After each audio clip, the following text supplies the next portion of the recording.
Hello everyone. आज मैं आपके लिए लेकर आई हूँ पके आम की डेजर्ट। आम किसी में भी पड़ जाता है, फलूदा है, मैंगो खीर है, यानी कि मैंगो शेक है, किसी में भी आम पड़ जाता है, उसका स्वाद दोगुना हो जाता है। तो फिर चलिए यहाँ पर आइए फटाफट यहाँ पर रेसिपी शुरू करने के लिए हम कुछ सामान निकाल लेते हैं फ्रिज से। तो फिर चलिए आइए हमारे साथ आइए फटाफट रेसिपी शुरू करते हैं।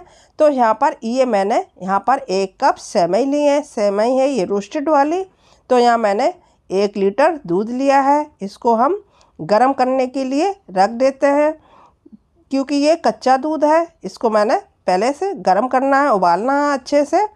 तो क्योंकि ये कच्चा दूध है तो थोड़ा सा 5 मिनट लगेगा और इसको हम उबलने देंगे। तब तक हम दूसरी तैयारी कर लेते हैं। यहाँ पर मैंने 1 चम्मच देसी घी डाला है पैन में। तो फिर चलिए यहाँ पर इसको थोड़ा सा मेल्ट होने दें देसी घी को, और गैस की फ्लेम मीडियम रखें।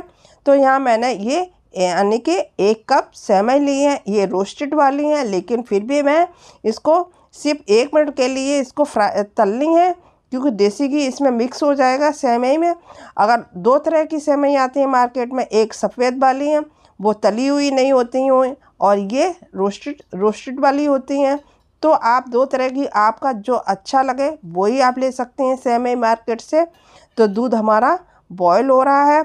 तो देखिए यहाँ पर साथ में मैंने यानी कि 1 कप शक्कर डाली हुई है। ये मिल्क पाउडर है, इसको भी हम यहाँ पर घोल लेते हैं। ये यानी 2 चम्मच दूध में पहले से घोल के रख लेते हैं इसको, नहीं तो ये लंग्स पड़ जाएगा। इस तरह से हम दूध में डालेंगे। तो देखिए यहाँ ये घुल चुका है। तो चलिए यहाँ पर ये देखिए दूध भी बॉयल हो चुका है, और देखिए उबाल आ रहा है दूध में। अब यहाँ पर साथ ही में सेवई डाल देते हैं। आप सेवई कहते हैं, क्या कहते हैं, कमेंट करके ज़रूर बताइए। तो हम इसको सेवई को 10 से 12 मिनट लगेंगे इनको पकने में। जैसे हम सेवई बनाते हैं उसी प्रोसीजर से सेवई बनाएंगे। तो यहाँ पर थोड़े से ड्राई फ्रूट भी ऐड कर देते हैं। ये मखाने हैं, क्योंकि गर्मी का मौसम है। और यहाँ पर ये काजू किशमिश है, ये साथ में ही ऐड कर देते हैं, क्योंकि इसके साथ अच्छे से पक जाएंगे, फूल भी जाएंगे। तो इसको हम अच्छे से मीडियम फ्लेम पर पकाते रहेंगे, इसको पकने देंगे। और ये जब तक ये सॉफ्ट ना हो जाए, इसी तरह से हम इसको पकाते रहेंगे। यानी कि हाई फ्लेम पर गैस ना करें, नहीं तो दूध उबल के बाहर निकल जाएगा, सेवइयाँ सूखी हो जाएंगी।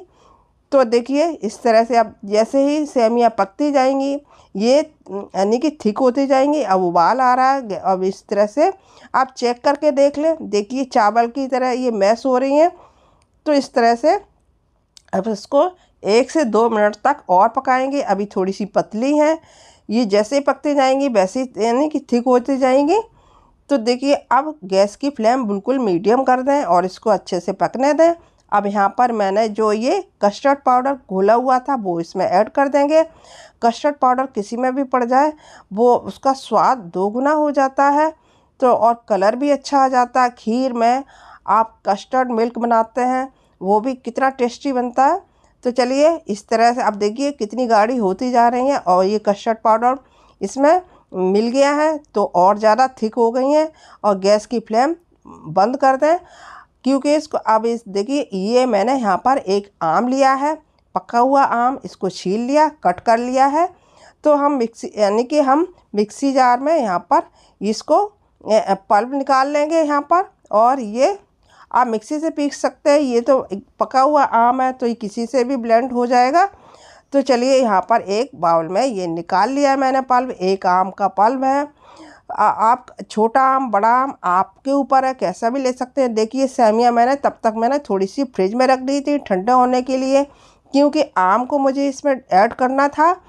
तो ये आम का पल्प मैंने सेवइयों में ऐड कर दिया है। इसको अच्छे से मिक्स करेंगे, क्योंकि ये यानी कि दूध है, सेवइयाँ बिल्कुल ठंडी होनी चाहिए, तभी आम को मिक्स करें, नहीं तो ये दूध फट जाता है। तो इस तरह से हम इसको अच्छे से ऐसे नहीं खानी है। अभी हमको इसको फ्रिज में रखना है, बाउल में ऐड यानी कि डाल के फ्रिज में रखना है कम से कम 1 से 2 घंटे तक। तो ये देखिए अब मैं निकाल के लेकर आई हूँ। अब सर्व करने के लिए हम छोटे छोटे बाउल में निकाल लेते हैं, कि घर में बहुत वेट कर रहे हैं। तो इस तरह से आप यहाँ पर सर्व करने के लिए बाउल में निकाल लें। अगर आपको और ज़्यादा ठंडा करना है तो आप फ्रिज में 1 घंटे के लिए इसी तरह से रख दें। जैसे फ़लूदा खाते हैं ठंडे ठंडे, तो गर्मी के मौसम में सब कुछ ठंडा ही अच्छा लगता है। तो यहाँ पर सजाने के लिए यहाँ मैंने ये सेब लिए हैं, और आप अंगूर वगैरह जो आपके पास फ्रूट हैं वो ले सकते हैं। और यहाँ पर मैंने काजू बादाम पिस्ते, वो इससे हम ये सजा देंगे। और जब अगर आपके गेस्ट आते हैं तो इसी तरह से सजा के फ्रिज में रखते हैं, और गेस्ट आए तो उनके सामने सर्व करें में कि गर्मी का मौसम है। तो ये बहुत ही टेस्टी लगेगा और वो खाएंगे तो आपकी तारीफ़ करेंगे। तो देखिए हमारा ये कितना बढ़िया टेस्टी ये यानी सेवई कस्टर्ड मैंगो तैयार हो गया है। तो देखिए आप कमेंट करके ज़रूर बताइए आपको ये आज की मेरी रेसिपी कैसी लगी। अगर अच्छी लगी है तो प्लीज़ लाइक शेयर सब्सक्राइब ज़रूर करिएगा। मैं आपको पास से दिखाती हूँ। देखिए कितना बढ़िया लग रहा है, देखने में इतना अच्छा लग रहा है तो खाने में कितना टेस्टी बने लगेगा। तो आप इसको ज़रूर ट्राई करें, घर में सभी को पसंद आएगा। और मैं तो कम से कम हफ्ते में 2-3 बार इस तरह से बनाती हूँ। कभी मैं चावल की खीर बनाती हूँ, कभी सेवई बनाती हूँ मैंगो कस्टर्ड वाली। तो इस तरह से आप ज़रूर ट्राई करें। अगर आपने मेरा चैनल अभी तक सब्सक्राइब नहीं किया है तो प्लीज़ सब्सक्राइब कर लें और बेल आइकन दबा दें, ताकि मेरी सारी नोटिफिकेशन आप तक पहुंचेंगी।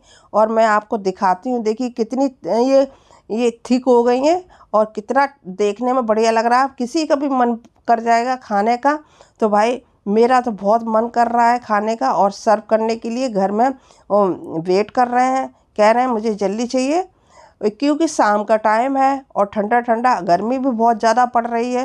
तो ठंडा ठंडा खाने का बहुत मन करता है। तो फिर ये आज की रेसिपी मेरी तैयार हुई, मैंगो कस्टर्ड सेवई।